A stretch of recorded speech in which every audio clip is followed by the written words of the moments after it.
Hey, welcome to David the Sun Devil's YouTube channel and David's Life and Observation podcast with your host David Welch.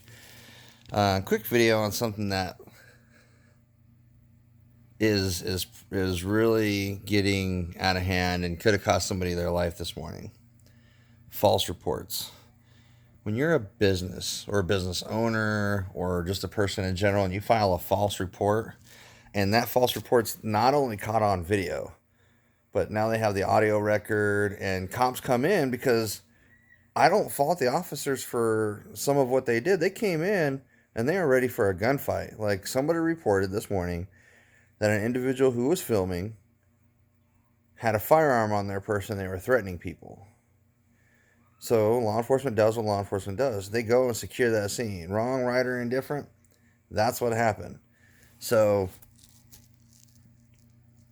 then it comes to find out the deputies immediately are like, oh no, like this isn't good.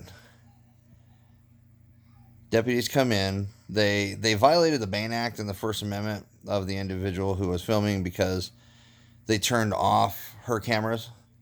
So they went in, turned off all of her cameras, her 360, her phone, and all the other setup that she had. They turned off. And the person who called put her in serious danger. Serious danger. By calling law enforcement and saying, hey, that person has a firearm and they're next to a synagogue. Like that right there is huge red flags for law enforcement.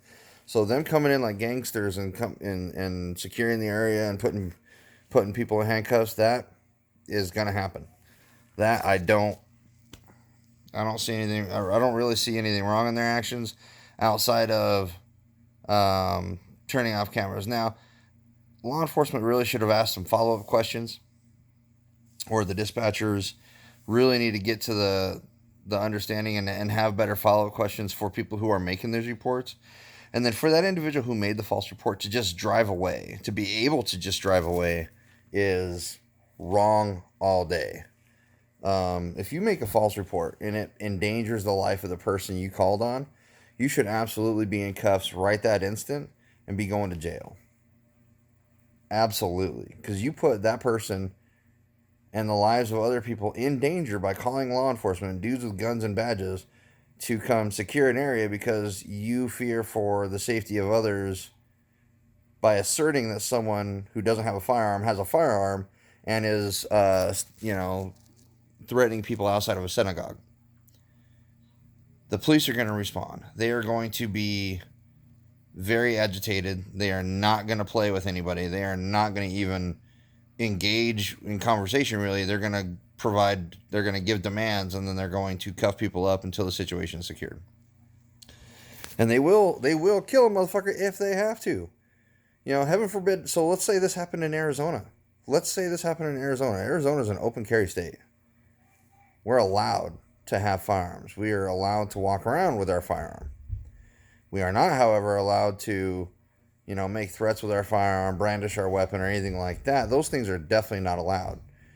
But for someone to call and accuse someone of that, and then that not be the case, especially when that person is filming and they have video, it's extremely dangerous of a situation to put someone in. And then for you to just be able to drive away, it shouldn't be a thing. In fact, law enforcement, if I'm the deputies, I'm finding out who made the report. I'm finding out where they lived. I got their ID and their information. And I'm knocking on your door in about 20 minutes, throwing you in some handcuffs and filing charges against you for filing a false report. That's what I do. If I'm law enforcement, I wouldn't play. That's you put someone's life in danger because they're doing a constitutionally protected act in two situations. One with the female who was filming this morning just with cameras and not doing anything, not saying anything to anyone, who was actually accosted and struck by another person, which was all caught on video. And then for someone to come out of their MMA gym, MMA Steve is what we'll call him, comes out of their gym and files a false police report, makes a false, erroneous call that person had a firearm and they were standing out in front of a synagogue attacking people or threatening people. You fucked up big time, MMA Steve, and I hope your gym gets shut down because you're a shitbag. Where's your integrity? Where's your heart? Where's your understanding of the fucking laws of this country, you dumb piece of shit?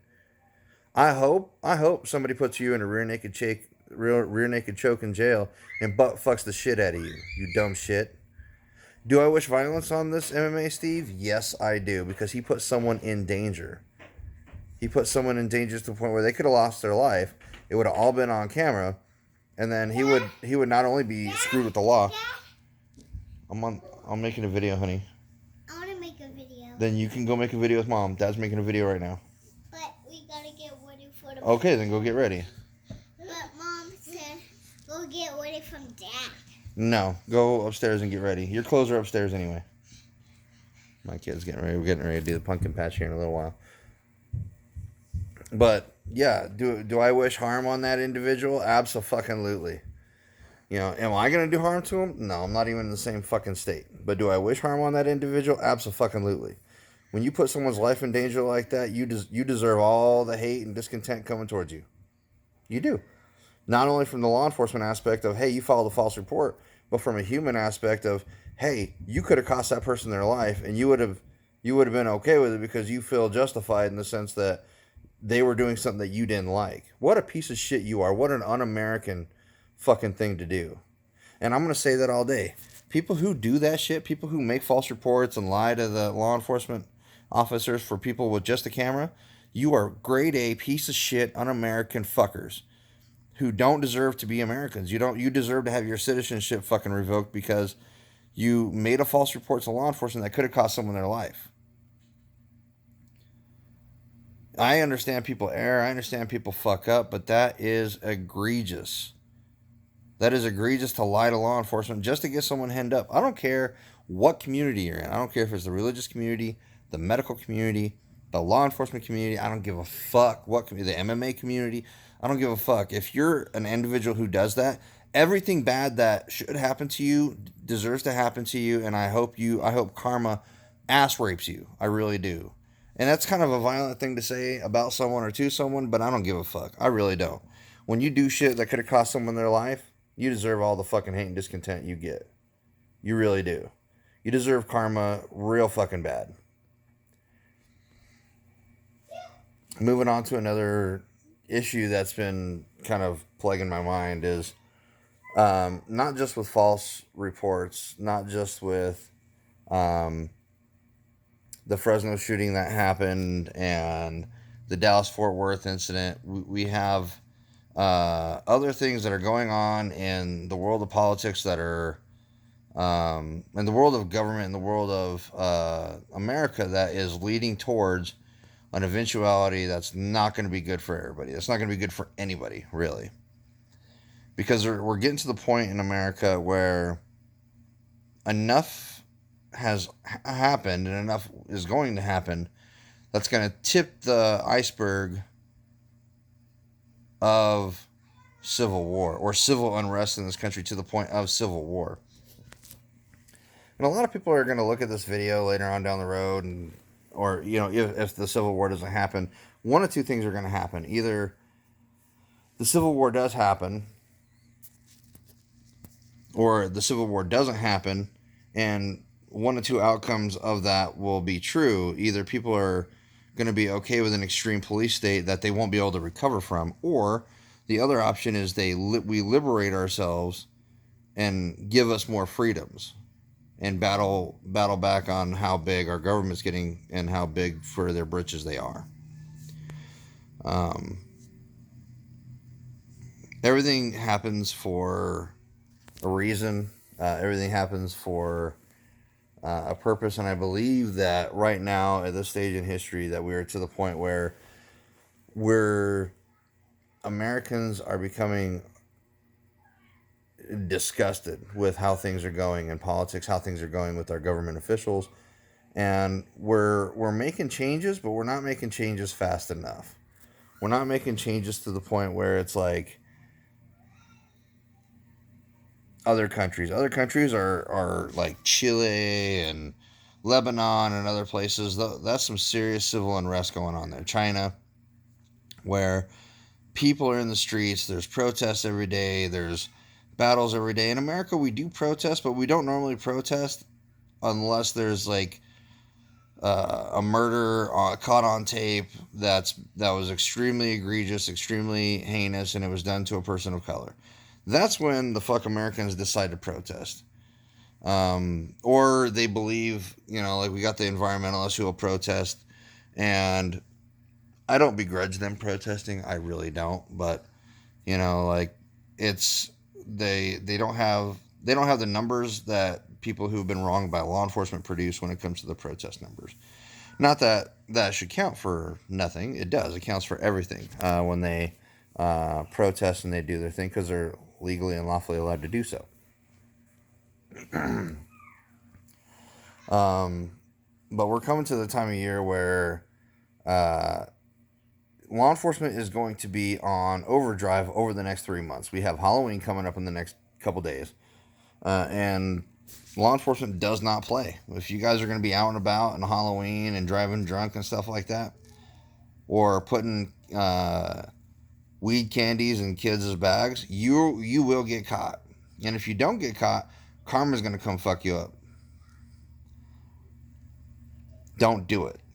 My recommendation to people, if you don't want a fucking interaction with law enforcement that you don't plan on having or that you don't dream of having, don't drive drunk. Don't drive super high. Don't drive on opioids. Don't drive fucking period if you don't have to. Walk with your kids, or if you're a single person and you do go to a costume party, things like that, keep it light. Don't go super hard in the paint unless you're planning on staying there and somebody has your keys.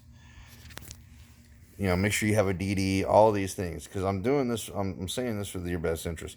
Same for Thanksgiving. Thanksgiving is that time of year, and football season's here, where people are really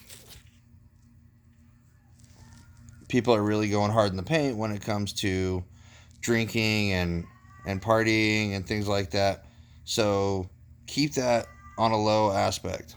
Hold on one second, guys. Sorry, I had to talk to the wife for a sec. But yeah, so the holidays, Christmas time, it's supposed to be a very merry time of the year, loving time of the year. But also during this time of the year, law enforcement is out in droves. They have quotas to meet. They have performance metrics to meet. So that means they're incentivized to pull you the fuck over. They will plant drugs. They will plant evidence. They will pull you over for things that are not true. So arm yourselves with a dash cam. Arm yourself with a camera. Film every interaction you have with law enforcement. If you're drinking outside your front porch, pull yourself back inside as soon as law enforcement pulls up. Because they will cite you. They will violate your rights. And they will come inside. So filming is paramount. Thank you for tuning in to David's Life and Observation. Have a great day, guys.